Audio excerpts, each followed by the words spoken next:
All right. So I decided since I'm all caffeined up on my fancy coffee that I would go ahead and make my video for Social Studies, Chapter 7, Lesson 4.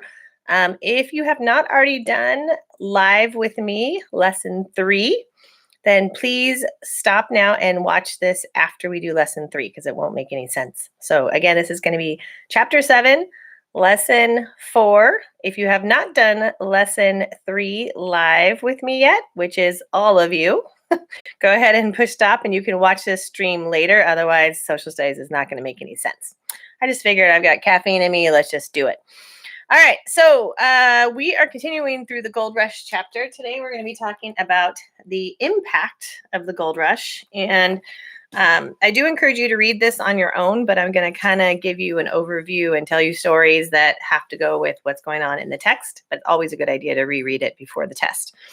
So in this lesson, it talks about the good stuff and the bad stuff because of the Gold Rush. There were a lot of benefits, which are good things, and there were a lot of things that were not so good. Some of the benefits is that California became a state so fast, faster than any other state, which was cool because so many people rushed to California. We realized we need government laws ASAP. So that was really cool. Other benefit is it brought people from all over the world to California, which is why California is so diverse. We have people of all different cultures. We have the best food from all over the world. And I didn't realize how cool that is until I lived in Rome. When I lived in Italy, basically you get the most outstanding Italian food ever, but to try to find a good Mexican food place is like unheard of, and it's super expensive. They have quite a few Chinese restaurants, but it's just not around here. We have so many people that who have come from different countries and brought their authentic food and have opened these amazing restaurants, and they're everywhere. I didn't realize that that was not the norm. And in Italy, it was a big deal to have different types of food besides Italian, which you would think, how could I ever get sick of fresh pasta and fresh pizza? But if that's your only option, suddenly you're like, oh, I could really go for some Chinese, or I could go for some Thai, or I could go for curry or whatever. So one of the really great benefits is California. A lot of people stayed after they came to California, and so that's why our ethnicity in California is very diverse. And I think that's what makes us very unique. Some of the downsides of the gold rush is the environment. People were digging up and blasting and just leaving everything horrible. So really bad for the environment. Also, there was a lot of violence, which was not so good. So those were some of the costs. What else were some of the negative things? A lot of unfair laws were passed. We talked about the foreign miners law tax. If you were from another country, then they charge you $20 just to look for gold. So, there were some negative things as well, but I think overall the positives definitely outweighed the costs. All right. So there's some good stories in here. I love it. All right. So the first person we're going to meet is Kint Puash, otherwise known as Captain Jack. And he looks like he's wearing a jail outfit. I don't really know why he has the stripes on.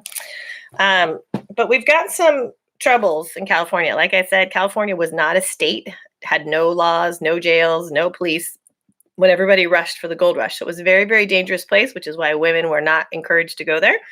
And they did have something called miners law, which was basically, I talked about it when we were doing Great Horn Spoon, is basically the biggest bully, the toughest guy in a gold mining town was kind of the enforcer. And he would go, rough up people if they were claim jumping or if they thought they were shady.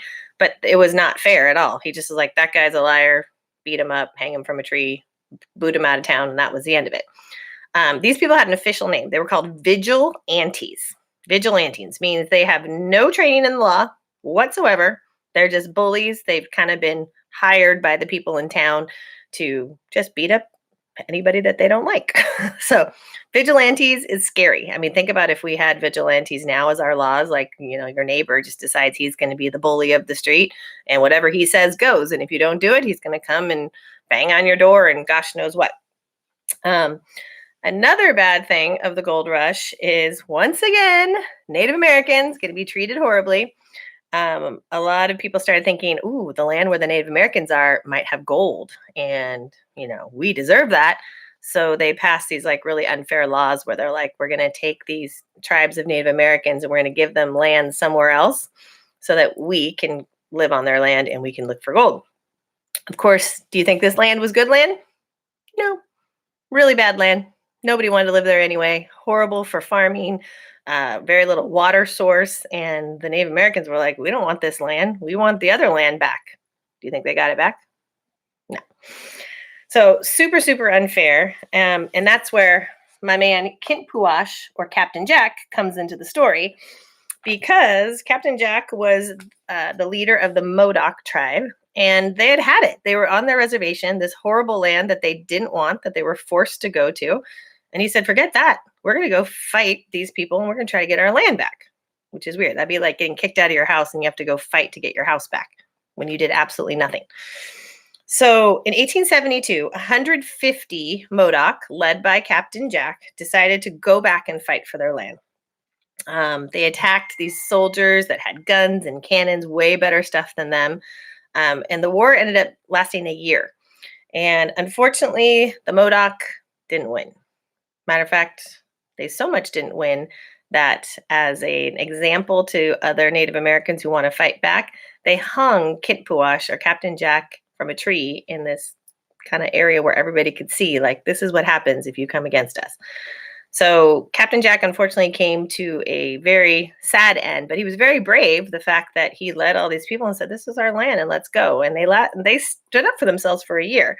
They just unfortunately didn't come out the way that it should have come out. Now, this became news that this guy, Captain Jack, got hung for fighting for his land that was rightfully his. And there was a journalist by the name of Helen Hunt Jackson, and she was disgusted, which we all should be disgusted, by the way that Native Americans were treated. And she looked over history time and time again, where Native Americans are being treated, as we know, like poop, pretty much, right? Not as equal humans at all.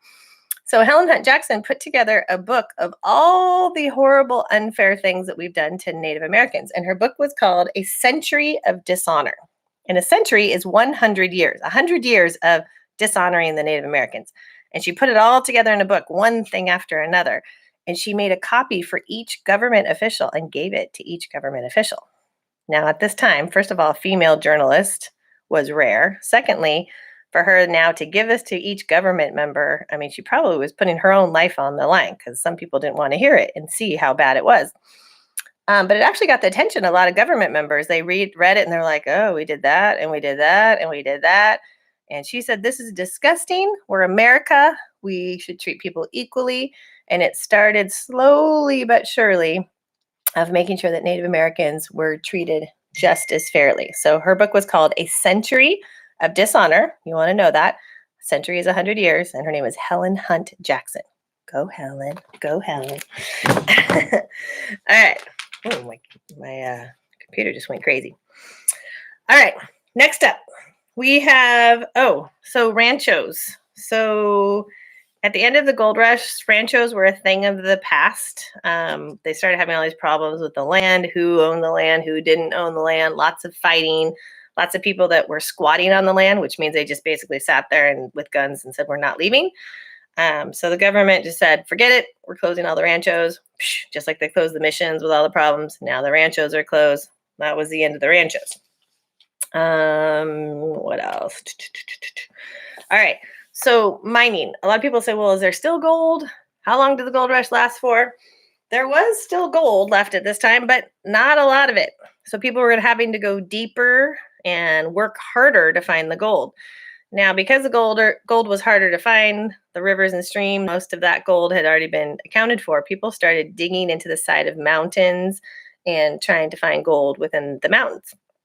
Now, that's not easy to do. It's a lot of hard work. So something came up called hydraulic mining. Now, maybe you've heard of hydro anything. Anything that has hydro in it means that water is involved. And they were blasting these super, super, almost like, firefighter hoses, but stronger, blasting them at the side of the mountain. And imagine dirt and rocks flying everywhere, and they're blasting into the side to try to find little tiny amounts of gold. It worked for a while, but it destroyed the landscape, destroying the mountains. And then all that mud would then flow down into the local streams and rivers. And then the rivers were being filled up with mud, and then all the fish and everything in the river would die, right? So not so great for the environment, and the payoff wasn't that great because they didn't find that much gold. So hydraulic mining, really bad for the environment. All right. All right, so then it kind of ends the chapter, which is talking about how the California Gold Rush was kind of a symbol of taking risks and winning against all odds and people's tenacity, which I think California stands for. We're chance takers and, we go for it. And some people succeeded, a lot of people didn't, but the gold rush kind of made us what we are today, right? And then, in social studies, whenever there's a whole page that is dedicated to somebody, that means that person is pretty important. And some of you may go, Mariana Guadalupe Vallejo. That sounds really familiar. We first heard about him. He was a really powerful rancho guy, and he owned a whole bunch of ranchos, super rich. Then he was like super respected, wealthy guy. He was in the government in Mexico when Californios came over. And then you may remember that he got kidnapped during the Bear Flag Revolt. And I always remember him by his nice lamb chops he's got going on there. He got kidnapped during the Bear Flag Revolt, and they held him hostage at, which mission was it? San Francisco de Solano. Remember, those rebels were holding him, and they raised that horrible flag that looked like a flying pig, saying, "We are now the California Republic. We're our own country." But they had no plan until all the U.S. Navy boats came in, and they're into the Bay of San Francisco, and they're like, "Woo, we're with them, USA!" Right? So he plays a really, really important part in history. So I'm going to encourage you to read that on your own. Make sure that you are aware of kind of big things that have happened in his life. So make sure you reread that and know at least 2 to 3 facts about his life. Okay. So that's kind of a synopsis of the big things that happen in lesson 4. Again, I'm going to really, really encourage that you reread it on your own, because obviously there's a lot of things in between that may not have come out in my debriefing of lesson 4. In terms of the packet, lesson 4, chapter 7, I have 3 words that you're responsible for. That is going to be vigilantes, reservations, and hydraulic mining. So on vocabulary, vigilante, reservation, hydraulic mining. The rest you don't have to worry about. In terms of questions, number 3 you're responsible for. Number 4. Number 6. I'm trying to read backwards on my end. Is it backwards for you? I don't know. Number 6. What else do we have on the back side? Number 7. Number 10. And number 11. Okay, so quick review if I went too fast. For vocabulary, vigilantes, reservations, and hydraulic mining. For short end questions, number 3, number 4, number 6, number 7, number 10, and number 11. Okay. All right. And a lot of questions already. I've got emails. When's the test? If I had to guess, I think the test will probably be next Wednesday. That's my latest. Wednesday is probably going to be the test. That gives us enough time to get through the other, the next chapter, chapter 8. So let's plan on Wednesday. I'll start writing the test right now. Again, if you're watching this now, you should not be watching until after you finish lesson 3, because none of that makes any sense, because lesson 3 fills in the gaps between lesson 2 and lesson 4. All right, that's it. So feel free to watch this on your own, reread the chapter on your own, and also answer those questions on your own so that you are ready for, and then you're going to start making flashcards, whatever you need to do to be successful on next week's test. It will be all multiple choice, because when I do multiple choice, you automatically get your score at the end. And I know that you guys really like that quick gratification of knowing how you did. But don't be fooled. Multiple choice can be tricky. So don't just assume like, oh, it's multiple choice, easy peasy. It can be tricky. So you need to know your stuff. All right, guys, that's all for me. Chapter 7, lesson 4. Go do your packet while the information is fresh in your brain. And that's it. Have a great day. Bye.